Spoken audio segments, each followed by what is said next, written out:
भारत एक प्रारंभ, विश्व की प्राचीनतम सभ्यता, कई रीति रिवाजों, परंपराओं, धर्म और विश्वास का मिश्रण जो समृद्ध सांस्कृतिक विरासत को दर्शाता है।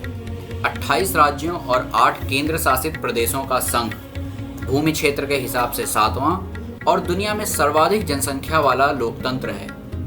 प्राकृतिक संपदा, पर्वत और समुद्र जो देश को एक विशिष्ट भौगोलिक इकाई प्रदान करते हैं और शेष भाग एशिया से भिन्न करते हैं। उत्तर में महान हिमालय, पूर्व में बंगाल की खाड़ी और पश्चिम में अरब सागर के बीच दक्षिण में हिंद महासागर, पश्चिम में पाकिस्तान और अफगानिस्तान, उत्तर में चीन, नेपाल और भूटान और पूर्व में बांग्लादेश और म्यांमार के साथ हिंद महासागर में भारत के अंडमान और निकोबार द्वीप समूह, श्रीलंका, मालदीव, थाईलैंड, म्यांमार और इंडोनेशिया के साथ एक समुद्री सीमा साझा करते हैं। लेकिन क्या आप उस भारत को जानते हैं जो वह हजारों साल पहले था? नमस्कार, मेरा नाम शुभम है और मैं आपको उस समय ले जा रहा हूँ जब भारत सिर्फ एक नाम नहीं बल्कि एक अर्थ था। आइए अतीत में चलते हैं और इस पवित्र भूमि के गौरवशाली इतिहास को फिर से देखें। भारत, जिसे भारतवर्ष, इंडिया, हिंद, हिंदुस्तान, जम्बूद्वीप के साथ कई अन्य नामों से भी जाना जाता है, जिसका हजारों साल पुराना इतिहास और संस्कृति है। आधुनिक दिनों में हमारे इतिहास के कई हिस्सों जैसे द्वारका शहर और अन्य को मिथक के रूप में संबोधित किया जाता है और प्रचलित किया गया है, जब तक कि वह आधुनिक विज्ञान और पश्चिमी दार्शनिकों और विचारकों द्वारा सिद्ध नहीं हो जाते, और हमने इसे स्वीकार भी किया है। आइए इस रहस्यमय गहराई में उतरें और सत्य को जानने का प्रयास करें हमारे हजारों वर्षों पुराने ग्रंथों के द्वारा।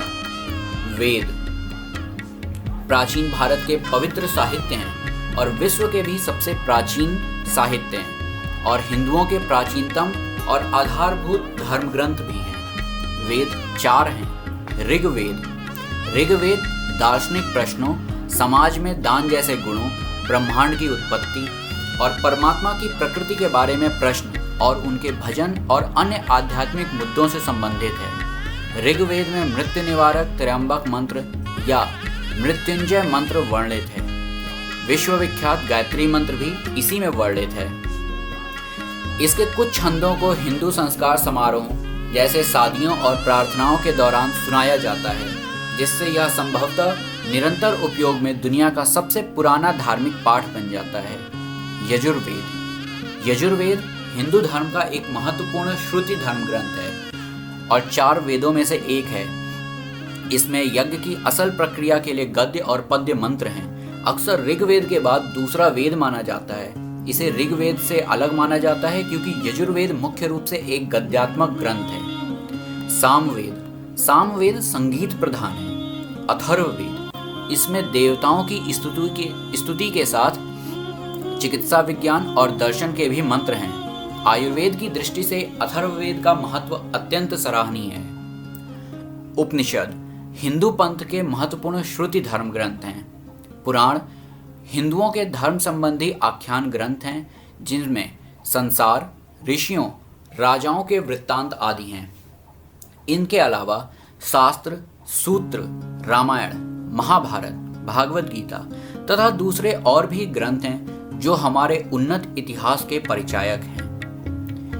और इसके साथ ही मैं इस वीडियो को समाप्त करना चाहूँगा और हम अगली वीडियो में बात करेंगे गांधार साम्राज्य और उसके समकालीन साम्राज्यों के इतिहास पर। आपका कीमती समय देने के लिए बहुत धन्यवाद। अगर आपको वीडियो अच्छी लगी हो तो इसे लाइक और शेयर करें अपने परिवार और दोस्तों के साथ, और साथ ही चैनल को सब्सक्राइब करना ना भूलें।